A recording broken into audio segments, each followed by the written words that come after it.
Sí, quítetse, entonces, sí está bien. Es la porción que tenemos esta semana, ¿ya? Donde vamos a estar viendo la aliyá número 4, ¿ya? Aliyá número 4, que es la que corresponde este año, en este ciclo, y vamos a estar estudiando entonces lo que es la porción de Deuteronomio 21, 10 hasta el 25, 19. Obviamente esa es toda la parachá o la porción cuando salgas, y nos vamos a la cuarta aliyá que vamos a comenzar en Deuteronomio capítulo 23, del 7 en adelante, ¿ya? Y les parece si vamos leyendo todos un poquitito, partimos desde aquí, de Jordi hacia allá, vamos leyendo, espero que todos podamos tener una lámina para... Amén. ¿Ya?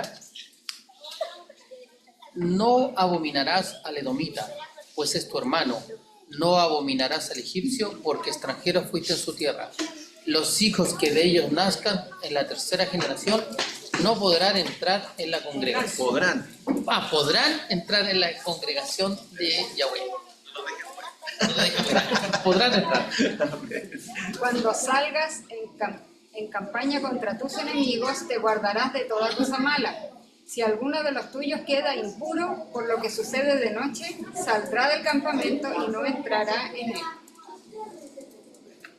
Y será que al atardecer se bañará en agua, y una vez que el sol se haya puesto, podrá regresar al campamento. Tendrás cierto lugar fuera del campamento, a donde salgas afuera, y entre tus utensilios tendrás una estaca, y será que antes de acuclillarte afuera, cavarás con ella, y te volverás y cubrirás tu excremento. Porque Yahweh, tu Elohim, anda en medio de tu campamento, para librarte y entregar a tus enemigos delante de ti. Por tanto, tu campamento ha de ser santo, no sea que vaya en ti, o se inmunda y se aparte de ti. No entregarás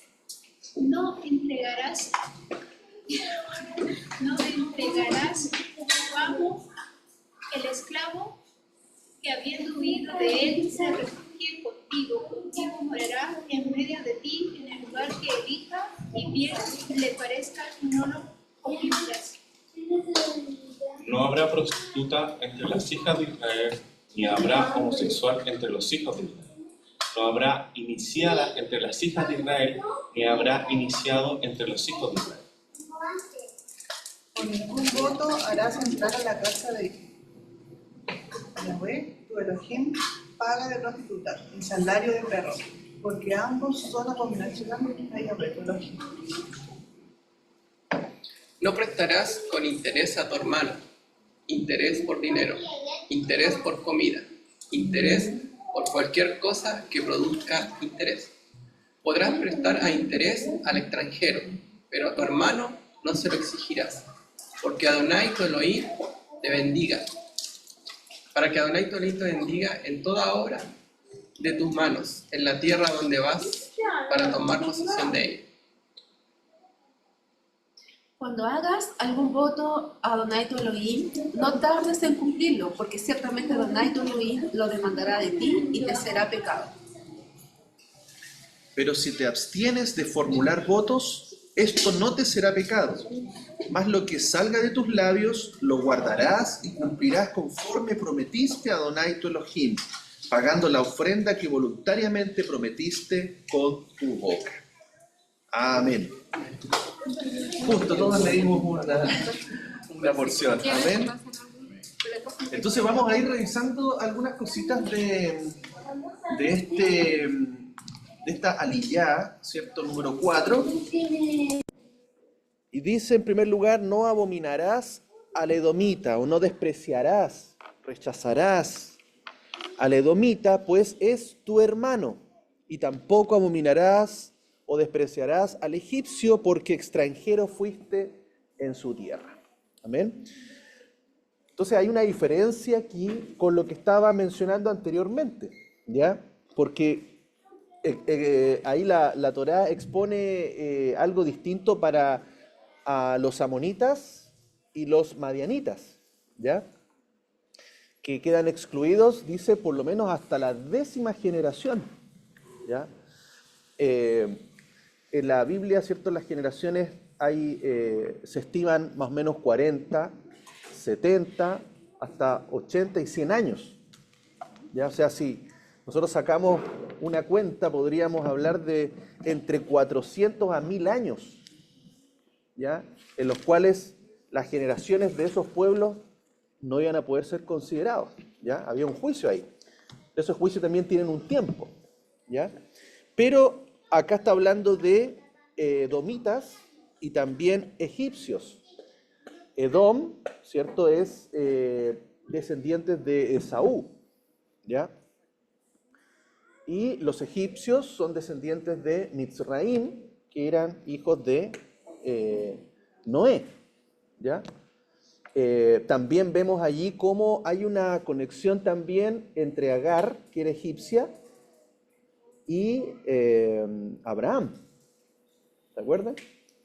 Cuando hay un hijo ahí que es Ismael, de alguna manera también hay un vínculo entre Abraham y Egipto, ¿ya? Entonces vemos acá que la Torá establece para ellos que ellos no podrán, o sea, no quedarán excluidos, sino que podrán ser considerados. Ahora, buenas tardes, hermana Livia. Vemos que de Esaú, Edom, va a venir todo lo que es Roma. Y de Roma, todo lo que tiene que ver con el cristianismo.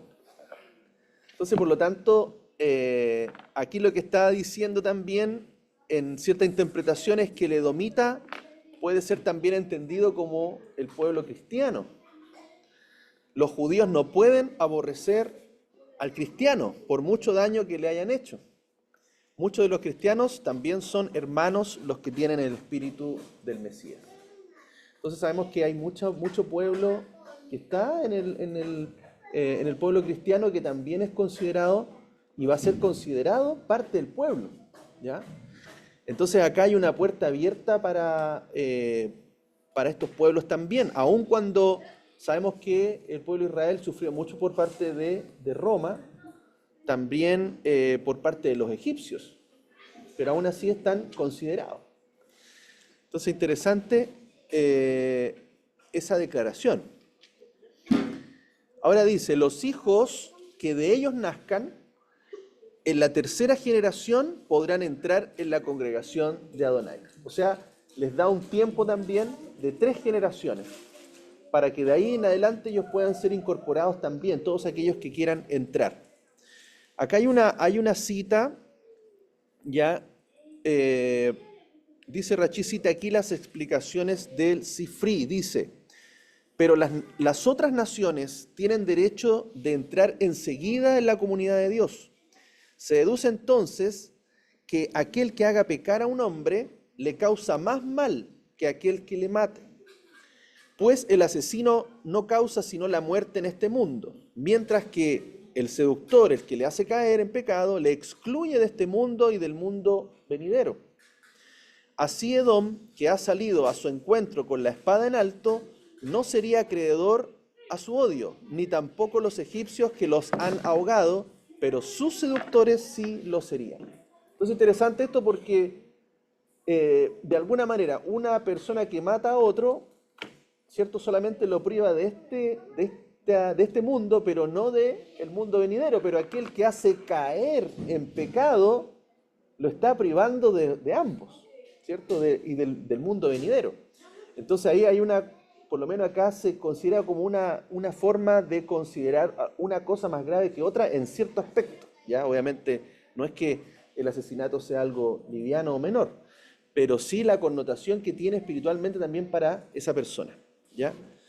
Entonces aún cuando Saúl o Edom se levantaron en armas en contra de Israel, no están privados de entrar, ¿ya? Hasta la 3ª generación, a diferencia de los amonitas y moabitas que, recordamos, hicieron caer en pecado. ¿cierto?, en idolatría, fornicación, adulterio al pueblo de Israel, para ella hay un castigo mayor. Entonces se dan cuenta que para los dos hay castigo, pero con una connotación, con una gravedad diferente. Claro, tienen agravantes y su condena también es mayor. Los edomitas y los egipcios que se convertían no podían casarse con judíos, sigo citando el comentario, solo con otros conversos. Sus nietos podían casarse con judíos. Sin embargo, el Talmud establece que ahora un judío puede casarse con los conversos de todas las nacionalidades porque el rey Sanjerib dispersó las naciones de sus tierras de origen y por eso ya no se puede identificar más las naciones individuales. ¿Ya? De alguna manera aquí también se entiende que la casa de Israel fue dispersa y por lo tanto está entre todas las naciones. Aquí estamos nosotros, saludando desde Chile, de Venezuela, de Uruguay, de Bolivia, de Perú. Mire qué lindo, tenemos hartas naciones representadas aquí. Amén. Y si se fijan, De casi Colombia. casi Colombia también por ahí. Ajá.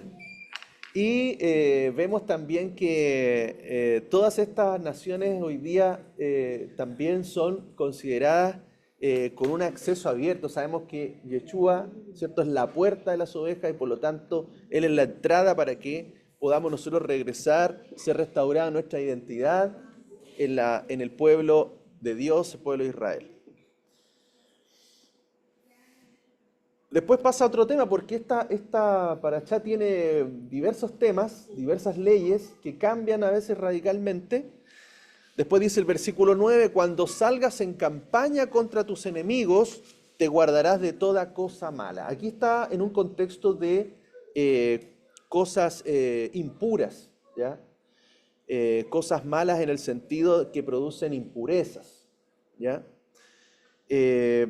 Este texto trata con una situación específica en tiempos de guerra. Ya la Shejiná, que es la gloria, la presencia de Dios, tiene que estar presente también en el ejército de Israel para que pueda vencer sobre sus enemigos. Las guerras de Israel dependen de la presencia divina. Para que esta Shejiná pueda manifestarse, el ejército tiene que vivir en un nivel alto de santidad, lo cual incluye la pureza ritual y también física. En este caso es mencionado como cosa mala la impureza ritual causada por el derramamiento seminal y los excrementos dentro del campamento. Entonces acá toca algo como muy humano, ¿ya? Con respecto a cosas que producen impurezas y que aún así en el campamento, ¿cierto?, deben cuidarse. ¿Por qué? Porque es la presencia de Dios que está en medio nuestro. Entonces, eso también a nosotros nos hace reflexionar sobre todo lo que tiene que ver la limpieza, ¿ya? La pureza, la higiene. O sea, si lo llevamos a nuestro hogar, en nuestro hogar también tiene que haber todo ese tipo de cosas. O sea, debemos preocuparnos mucho. Es difícil, ¿cierto?, que uno hable de la gloria y la presencia de Dios en un lugar que está sucio, ¿cierto?, donde hay cosas que, residuos, desechos. ¿Se fijan? O sea, no es un lugar que obviamente va a ser grato para la presencia de Dios. Entonces, eso también nos hace, claro, nos da testimonio, ¿cierto? Porque Dios es un Dios de orden, un Dios de santidad, de limpieza, pureza. Entonces, obviamente eso también a nosotros nos hace reflexionar sobre situaciones que también podemos decir, bueno, Dios se glorifica con esto. Entonces ahí nos hace ampliar también el sentido de la higiene, la limpieza, la pureza y también cosas que no podemos mezclar. No podemos mezclar lo puro con lo impuro, lo santo con lo profano, lo limpio con lo sucio.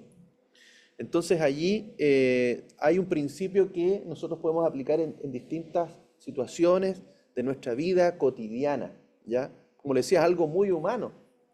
Pero aún así, en esas situaciones nosotros tenemos que aprender a entender de que la presencia de Dios siempre va a estar en un lugar donde hay pureza y santidad.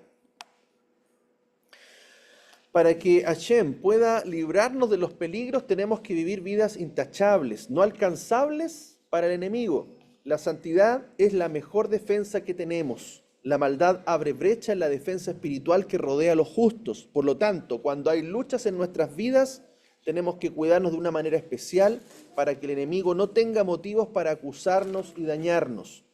Si permitimos el mal entre nosotros, no vamos a poder vencer en los enfrentamientos con nuestros enemigos, ni los visibles ni los invisibles. Entonces, aquí la santidad misma es una defensa, es una protección, porque donde hay pureza y santidad, la presencia de Dios está allí. Y por lo tanto, esa presencia misma de Dios es la que nos va a proteger, nos va a cubrir, ¿ya? Nos va a guardar de todo ataque del enemigo. ¿Cierto? La palabra dice, porque no tenemos la lucha contra sangre y carne, sino contra los principados, contra las potestades, los gobernadores del mundo de la tiniebla, contra las huestes espirituales de maldad en las regiones celestes. Entonces, hermano, nuestra santidad, que es estar apartados para Él, dentro de un entorno, ¿cierto?, donde nosotros consideramos los mandamientos de pureza, de santidad, eso en sí va a ser una protección, va a ser la protección de Dios. El que habita al abrigo del Altísimo morará bajo la sombra del Omnipotente. Entonces, la mejor arma de guerra espiritual es la santidad. Amén. Será como un escudo, porque ¿se acuerdan que dentro de la armadura que nosotros conocíamos como el escudo de la fe, ¿cierto? Hoy día entendemos que la fe es creer y obedecer. Por lo tanto, si estamos creyendo y en obediencia, es un escudo contra los dardos del enemigo. No podrán tocarnos, no podrán llegar a nuestra vida. Amén. Versículo 11 dice, y será que al atardecer se bañará en agua y una vez que el sol se haya puesto podrá regresar al campamento.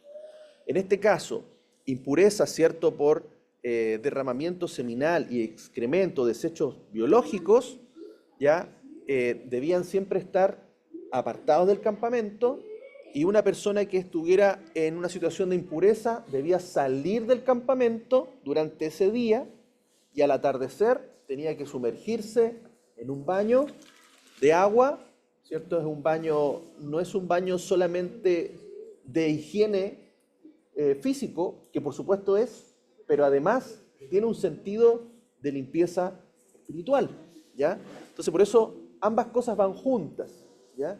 Por eso ese baño ritual que se llama está involucrado con una limpieza del cuerpo y también espiritual, de toda impureza.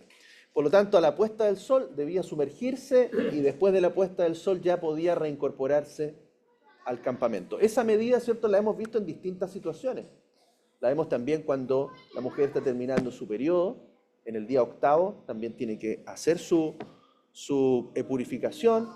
Si alguien ha tocado un animal muerto, también durante el día queda impuro, debe hacerse un baño, ¿ya?, para quedar puro al atardecer. Son situaciones que impurifican por el día, ¿ya? Ahora, si alguien se impurifica 1 hora antes del atardecer, solamente está 1 hora impuro, por así decirlo, ¿ya? Pero si alguien lo hace en la mañana tempranito, tiene que esperar todo el día. Pero ese es el sentido del día en hebreo. Y eso también nos habla mucho en el sentido de qué pasa con alguien que se ha impurificado al principio del día y otro que se impurifica al final del día. Es como los que llegan a trabajar temprano a la viña y los que llegan a la última horita, ¿cierto? Tanto el que estuvo todo el día esperando como el que llegó en la última hora, ambos van a ser purificados de igual manera. ¿Ah? Por eso dicen, los últimos serán los primeros. Amén. Y van a recibir también de alguna forma la misma limpieza y purificación. Entonces también todas estas leyes en la Torá también tienen un sentido más elevado de entender, que también nos habla de todos aquellos que estamos siendo purificados al último. ¿Ah? Que estamos llegando a la última horita, pero igual podemos ser purificados de nuestro pecado, de nuestra maldad. Amén. Alcanzamos, hermanos, estamos ahí, ¿cierto? Pero es importante, hermanos, en la práctica, o sea, en la práctica, este baño hoy día nosotros lo podemos hacer en nuestra ducha, en nuestra casa, ¿ya? Antes, por supuesto, como esto estaba era tan habitual, era algo tan cotidiano, en todo lugar habían mikvé, ¿cierto?, que permitían este baño. Ahora nosotros tenemos, toda nuestra casa tenemos un baño, una ducha, ¿cierto? Antes no todas las casas tenían esto, ¿eh? Era un lujo. Versículo 12 dice, tendrás cierto lugar fuera del campamento a donde salgas afuera. Fuera del campamento tenía que haber un lugar de letrina, ¿cierto? Los baños alejados, donde los soldados podían hacer sus necesidades, pero había reglas específicas de higiene que había que seguir para que la presencia divina no se molestara con cosas desagradables, ¿ya? Por lo tanto, todos esos desechos debían quedar fuera, cubiertos, todo tapado para que no se viera nada impuro, nada sucio en el campamento donde estaba la presencia de Dios. Versículo 13, y entre tus utensilios tendrás una estaca, así probablemente hablando como una palita, ¿ya? Y será que antes de acuclillarte afuera, que es el término, ¿cierto?, para mencionar el proceso de liberar o ir al baño, exactamente, dice, cavarás con ella y te volverás y cubrirás tu excremento. Según Rachi, la palabra que ha sido traducida como herramienta significa arma. Vemos cómo la Torá cubre todas las áreas de la vida humana, incluso el momento de ir al baño. Hay mandamientos incluso para ese momento. A nuestro Padre no se le escapa nada. Nos instruye en los detalles más íntimos de nuestra vida para que actuemos siempre de manera correcta y nos da la oportunidad de servirle por medio de la vida práctica diaria. Entonces, hermano, esto no es solamente algo... Es comprender que la presencia de Dios no solamente está en medio de una reunión donde nosotros vamos preparados, nos bañamos, nos vestimos, vamos, ¿cierto?, todo muy limpio, todo muy ordenado, sino que también en lo cotidiano, en las cosas íntimas de nuestro hogar, donde nadie nos ve, consideramos también nosotros ciertos factores de pureza, de limpieza, ¿ya? Que entendemos que la presencia de Dios también está allí, o nosotros también queremos que esté allí con nosotros. Entonces nos hace considerar muchas otras cosas más pequeñas que nosotros vivimos en la intimidad de nuestro hogar. Porque el versículo 14 dice, porque Adonai tu Elohim anda en medio de tu campamento para librarte y entregar a tus enemigos delante de ti. Por tanto, tu campamento ha de ser santo, no sea que vea en ti cosa inmunda y se aparte de ti. Amén. Entonces hoy día nuestro campamento es nuestro hogar, ¿cierto? Está nuestro campamento para que la presencia de Dios siempre esté allí en medio nuestro. Ahora pasa a otro tema, versículo 15 y 16, dice, no entregarás a su amo el esclavo que, habiendo huido de él, se refugie contigo. Contigo morará en medio de ti, en el lugar que elija, y bien le parezca, no lo oprimirás. Aquí se trata de un esclavo pagano o extranjero que huye de su señor desde el extranjero para refugiarse en la tierra de Israel. No se puede devolver a su amo. Y en esto también nosotros todos nos identificamos, porque todos éramos esclavos del pecado. Todos éramos esclavos del enemigo. Teníamos nuestras cadenas, nuestras ataduras. ¿Qué tal? Adelante, ¿cómo estás? Por favor, asiento. Isaías, ¿cierto? Isaías, ¿cierto? Sí, a ver, adelante Isaías. Asiento ahí.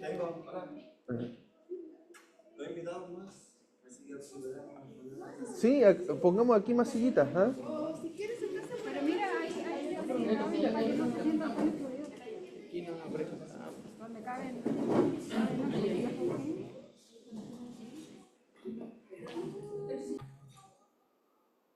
Ahí sí. Entonces, versículo 15 y 16 dice, no entregarás a su amo el esclavo que habiendo huido de él se refugie contigo. Contigo morará en medio de ti en el lugar que elija y bien le parezca, no lo oprimirás. Entonces aquí obviamente tenemos un mandamiento que en ese tiempo era algo muy cotidiano. Ya se podía aplicar en forma real cuando un esclavo huía de su amo. Me imagino que un esclavo que huye de su amo es porque probablemente no la estaba pasando bien, lo estaban tratando mal, estaba agobiado, estaba sobrecargado, porque de alguna manera un esclavo que podríamos considerarlo hoy en un contexto actual es un siervo. Puede ser hoy día una persona que trabaja, ¿ya? Que trabaja en una empresa, porque es una forma de esclavitud moderna. Si nosotros hoy día trabajamos por recibir un salario, ¿cierto? Un sueldo. Y de alguna manera lo que antes era llamado esclavitud, hoy día es llamado siervo, trabajador, etc. ¿Ah?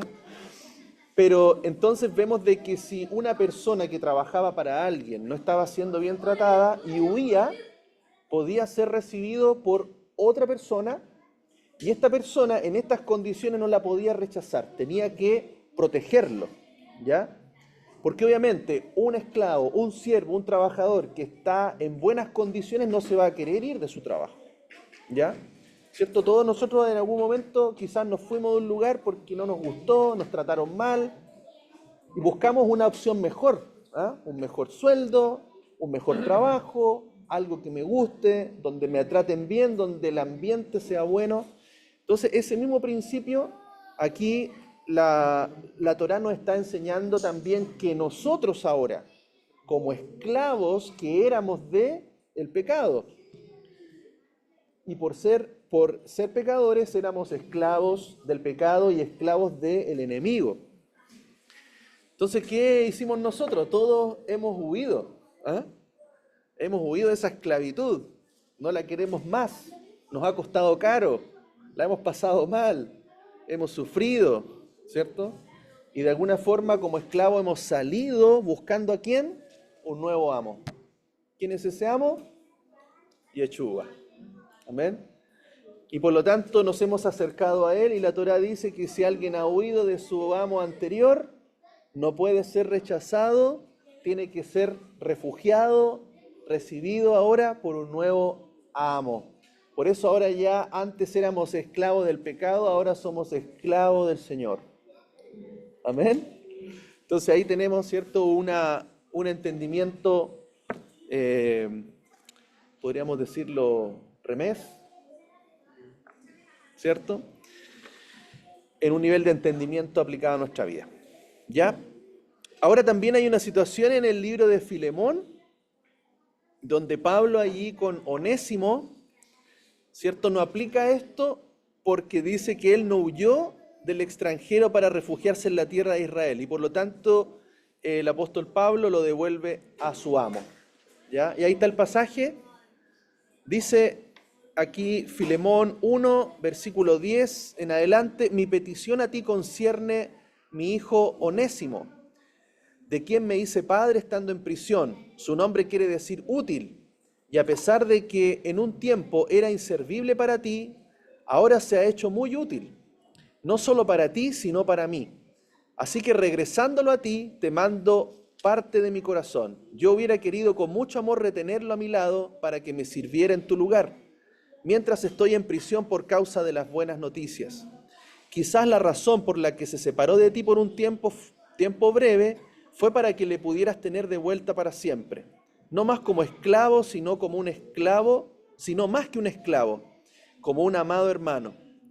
Y eso es él, especialmente para mí. Pero cuánto más he querido debe ser para ti, tanto humanamente como en unión con el Señor. Entonces aquí vemos de que de alguna manera ese esclavo salió, llegó a Pablo, Pablo fue una ayuda para él, pero tuvo que mandarlo de regreso, no lo pudo retener. Entonces ahí se ve una situación parecida en este contexto, ¿ya? Después dice versículo 17, no habrá rameras o prostitutas entre las hijas de Israel, y no habrá fornicadores de los hijos de Israel. No habrá prostitutas rituales entre las hijas de Israel, y no habrá sodomitas entre los hijos de Israel. ¿Cierto? Acá estoy considerando la versión Kadosh, ya que es un poco más clara que la BTX que habíamos leído. La palabra dice para ramera, o también traducido prostituta en nuestro idioma, es kedeshá, y tiene la misma raíz que kadosh, que significa santo, apartado, dedicado, consagrado.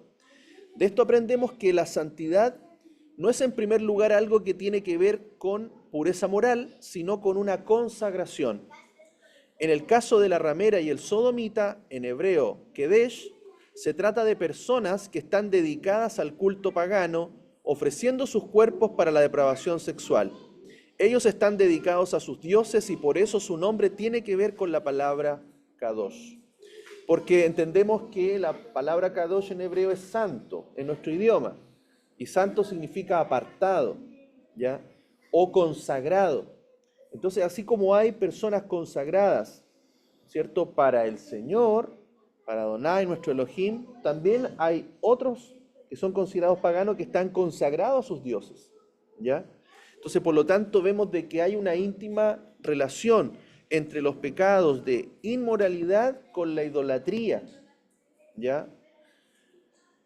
Todas las naciones que tienen idolatría sufren de mucho pecado sexual o inmoral, ya sea con mujeres u hombres, porque también habla de no solamente de mujeres dedicadas a la prostitución ritual o de cultos de idolatría, sino también hombres llamados sodomitas, ya que viene de Sodoma, de ahí viene esa palabra también, sodomitas.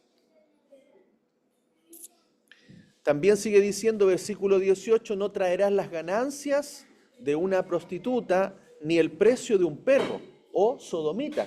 ¿Ya? Eso es lo que quiere decir esa palabra. No se trata de un animalito, sino de que es llamado perro aquel que es sodomita, a la asamblea de Adonai tu Elohim, para ningún voto, porque aún ambos son abominaciones a Adonai tu Elohim. Aquí la palabra ramera es soná. En este caso, una mujer que ha ofrecido su cuerpo por un precio monetario, la palabra perro es una referencia a un hombre homosexual que ha vendido su cuerpo para obtener dinero. Dice, aunque Rashi dice que significa que no se puede entregar un cordero al templo que haya sido cambiado por un perro. Ambos oficios son abominación para el Eterno. El dinero de su trabajo no se puede permitir como ofrendas para el Eterno. De esto aprendemos también que no podemos permitir dinero en las ofrendas de nuestras congregaciones de personas que han conseguido ese dinero de forma ilegal, quebrantando los mandamientos de la Torá. Esas ofrendas ofenden al Eterno y no son ofrendas sino ofensas, ¿ya? Entonces también aquí todo lo que el mandamiento habla de considerar como un principio que el dinero que viene de una fuente que es de pecado, ¿ya?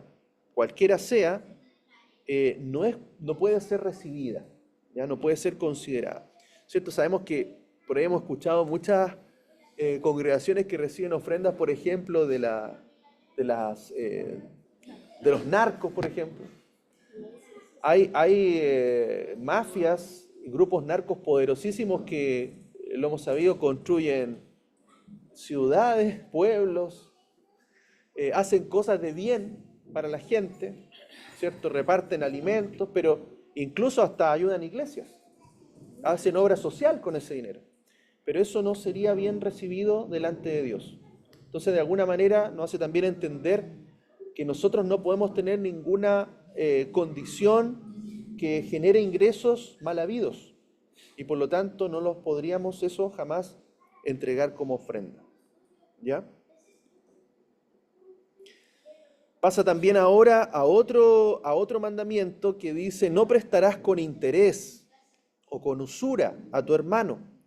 No importa si el préstamo es de dinero, comida o cualquier otra cosa que pueda acumular interés. Entonces dice que no está permitido prestar dinero a los hermanos necesitados cobrando intereses. Sin embargo, si el préstamo es dado en plan de negocios, otras leyes aplican.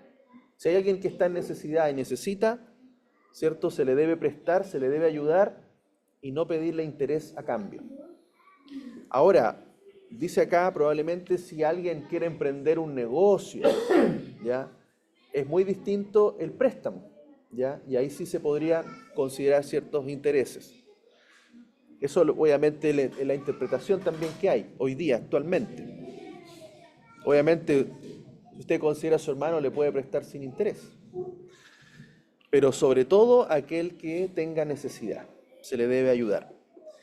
A un extranjero puedes prestar con interés, pero a tu hermano no prestarás con interés para que Adonai tu Elohim te prospere en cualquier cosa que te empeñes en hacer en la tierra que estás entrando para tomar posesión de ella.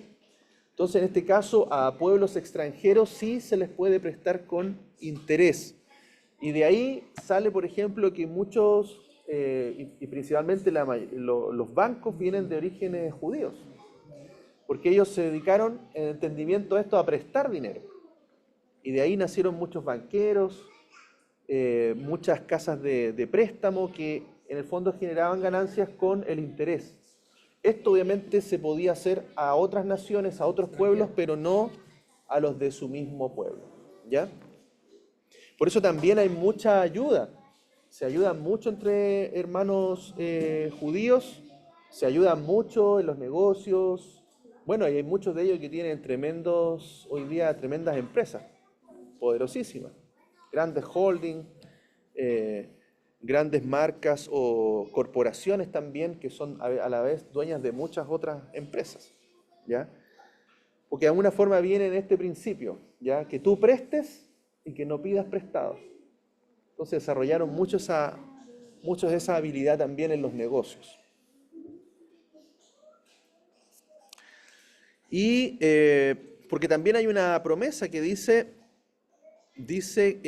para que el Señor te prospere en cualquier cosa que te empeñes en hacer en la tierra que estás entrando para tomar posesión de ella. O sea, también habla de una bendición, aquel que cumpla ese mandamiento, ¿ya? Versículo 12 dice, Adonai te abrirá para ti su buen tesoro, el cielo para dar a tu tierra su lluvia en las temporadas correctas y bendecir todo lo que emprendas. Tú prestarás a muchas naciones y no pedirás prestado. Amén. Entonces hay una tremenda promesa ahí de aquel que también da al necesitado, da al pobre, ¿cierto? Sin pedir nada a cambio, o si hay que devolverlo, sin interés. Ahora cambia otro tema, otro mandamiento. Dice, cuando hagas un voto a Yahweh tu Elohim, no demorarás el cumplimiento de él, de ese voto, esa promesa, porque Yahweh tu Elohim de cierto lo demandará de ti, y no hacerlo será tu pecado. Entonces aquí se refiere a votos, a promesas, ¿ya? De ofrendar algo, ya sea animales, dinero u otros objetos de valor o la dedicación de una persona. Por ejemplo, en el caso de Samuel vemos que Ana hizo un voto con su hijo y dijo que si ella tenía un hijo lo iba a dedicar para el servicio de él. Eso está ahí en 1 de Samuel 1:11. Entonces ella juró un voto y dijo, Yahweh, Elohim Sebaot, o sea, el Señor de los ejércitos, si miras qué humillada está tu sierva, si te recuerdas de mí y no te olvidas de tu sierva, sino que das a tu sierva un hijo varón, entonces yo lo dedicaré a Adonai hasta el día de su muerte, y no beberá vino ni ninguna navaja jamás pasará por su cabeza. O sea, con un voto nazareo también. Entonces vemos ahí que, en este caso, vemos una promesa que Ana le hizo al Señor y obviamente lo cumplió. Imagínense qué difícil esa promesa que hizo. Después imagínense que cuando ella tuvo el hijo, tenía que entregarlo. Imagínense lo doloroso que para una madre entregar a su hijo, pero ella lo prometió y lo cumplió. Y sabemos que después Dios le bendijo con muchos hijos más. ¿Ya? Pero entonces por eso es que no nos apresuremos a prometer cosas si no las vamos a cumplir. ¿Cierto? Eso es lo que dice la palabra, lo vamos a leer más adelante en el versículo. Ahora, si escoges no hacer ninguna clase de voto o promesa, eso no será pecado para ti. Pero si un voto pasa a tus labios, tendrás cuidado de hacerlo de acuerdo a lo que voluntariamente prometiste a Adonai tu Elohim, lo que prometiste en palabras habladas en voz alta. O sea, lo pensé, pero no lo dije. Ahí no se cuenta. Usted puede pensar, pero si lo dice, ya lo selló. Amén. Entonces también nos hace a nosotros que seamos cuidadosos en nuestras palabras. ¿Ya? No solamente lo que le prometemos al Señor, sino también lo que prometemos o decimos. Por eso también hay un versículo que dice que tu sí sea sí, que tu no sea no. ¿Ya? Entonces aquí es considerado de que cuando uno habla, declara algo, promete algo, dice, tenemos que cumplirlo. Y aún más si es para el Señor. Lo otro también, que no debemos demorar una promesa. Tenemos que hacerla lo más pronto posible. Y por supuesto que aquí es considerado todo lo que digamos en voz alta. Eclesiastés, capítulo 5, versículo 4 y 5 dice: si haces un voto a Elohim, no te demores en cumplirlo, porque Elohim no se complace con los necios. Así que cumple tu promesa. Es mejor no hacer un voto que hacer un voto y no cumplirlo. No dejes que tus palabras hagan que tu carne peque, y no digas delante de Elohim que fue por error. ¿Por qué das razón a Elohim para estar furioso con tu voz y destruya la obra de tus manos? Amén. Entonces, obviamente, si prometemos algo y no lo cumplimos, eso va a traer consecuencias incluso también en lo que podemos tener, en lo que podemos recibir. Podemos sufrir también agravio, podemos sufrir pérdida, podemos sufrir destrucción si no cumplimos al Señor lo que hemos prometido. Amén. Hasta ahí llega la aliyá del día de hoy. Aliyá número 4, Shabbat Shalom.